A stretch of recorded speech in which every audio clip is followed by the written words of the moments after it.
Hey, this is Megan Milbourne, and this is just a little video about how to get hired as a yoga teacher.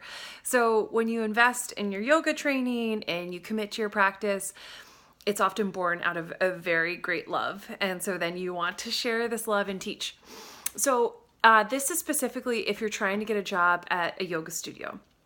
If you know the yoga studio, awesome, you know the protocol. If you're trying to move into other yoga studios, what I would suggest is look at their website, figure out who's the owner. If they teach classes, go to their class. So many of you know, when you're signing people in for a class and you're teaching yoga class, that's not usually the moment when you have the hat on for hiring and dealing with staffing. So just introduce yourself. Say, hi, this is my name. I also teach yoga afterwards. Thank them for their class.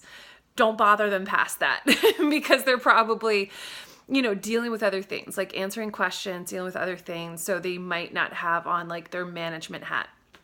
After you've just made an introduction and said hello, then later follow up with email.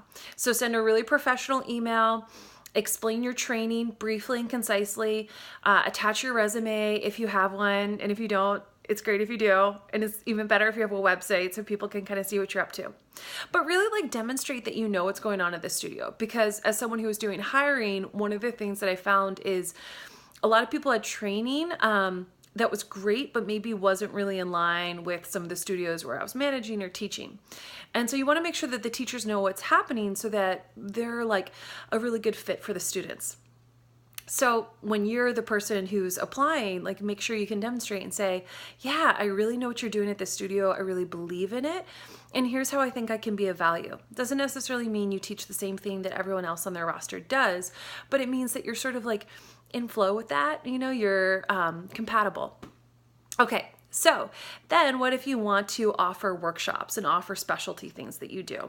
So again, if you're in the area, I think you need a personal relationship. It's just really important that whoever's doing hiring sees you and sees that you're hi, I know how to dress myself and I know how to speak and be friendly and just be personable and appropriate so that they trust you to represent their studio. And if you're trying to do a workshop somewhere that's outside of your region and you can't really get there, then again, just do a little research before you send an email. So just kind of know a little bit about the studio. And then if you are doing a cold call email, meaning you don't have a prior relationship, you can say, I know that you guys do this stuff and I think it's really great. And I just want to let you know, I offer whatever I offer, yoga therapy or yoga nidra or something like that. And it seems like it might be a really nice balance to what you're already offering. And then if you want to know more about me, here are some ways that you can learn more. You can look at my website. You can hear testimonials from other people who've learned from me, or you can look at my videos on YouTube or whatever the case may be. So establish that you know who you're trying to work with and then give them pertinent information about yourself. And do it in a way that's kind to their time, because if you've taught yoga, it's really hard to make sure you're taking care of your class and then you're also doing management duties. All right. Thanks so much. Have a great day. Bye.